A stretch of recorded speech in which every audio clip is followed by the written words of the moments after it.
Assalamualaikum warahmatullahi wabarakatuh. Perkenalkan, nama saya Widya Safitri Nurilmi dengan NIM 1517110383013. Di sini saya akan menyampaikan materi tentang USG Doppler arteri karotis. Yang pertama yaitu pengertian USG Doppler.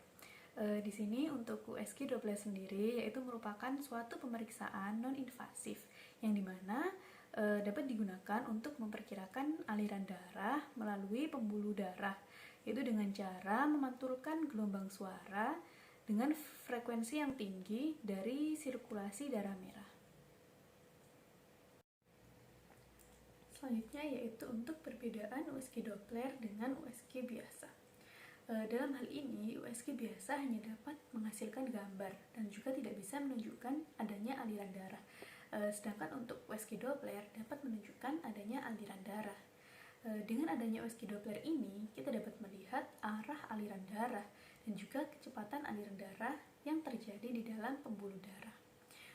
Adanya USG Doppler ini juga dapat dengan mudah membedakan antara struktur vaskuler dan juga struktur non-vaskuler. Kemudian dapat juga memudahkan kita melihat batas-batas dan kelainan di permukaan dalam dari pembuluh darah. Bahkan juga dapat melihat adanya penyempitan yang terjadi di pembuluh darah. Prinsip kerja USG Doppler. Prinsip kerja USG Doppler ini didasarkan pada efek Doppler, yaitu adanya suatu perubahan panjang gelombang suara atau frekuensi yang diakibatkan oleh pergerakan yang dilakukan oleh suatu sumber, penerima, atau reflektor dari suara tersebut.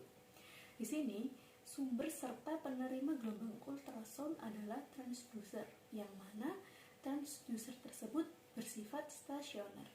Sementara sel darah, terutama sel darah merah ini, berperan sebagai reflektor yang bergerak dalam aliran darah. Kemudian untuk gelombang yang dipantulkan dari reflektor ini bergerak, dan inilah akan membentuk gambar dua dimensi yang dapat dilihat secara langsung di layar alat USG. Lalu gambar inilah yang kemudian akan dianalisa lebih lanjut untuk menentukan diagnosa serta hasil dari suatu pemeriksaan. USG Doppler arteri karotis. USG Doppler arteri karotis sendiri yaitu merupakan suatu alat yang populer untuk mengevaluasi adanya arteriosklerosis pada arteri karotis. Dalam hal ini, skala abu-abu dua dimensinya dapat digunakan untuk mengukur ketebalan media intima, yang dimana itu merupakan suatu biomarker yang sangat baik untuk arteriosklerosis sendiri dan juga dapat membantu dalam karakterisasi plak, yang dimana untuk morfologi plak ini berhubungan langsung dengan resiko stroke.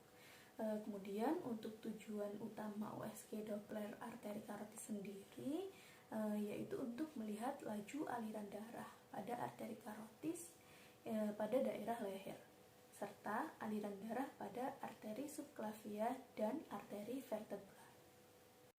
Indikasi klinis pemeriksaan USG Doppler arteri karotis. Terdapat beberapa indikasi klinis pemeriksaan USG Doppler arteri karotis, yaitu yang pertama, pasien dengan penyakit arteriosklerosis dan kardiovaskuler.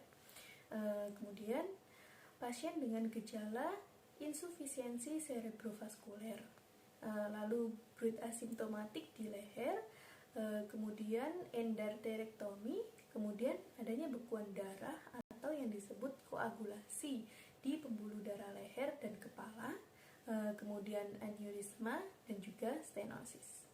Teknik scanning USG Doppler.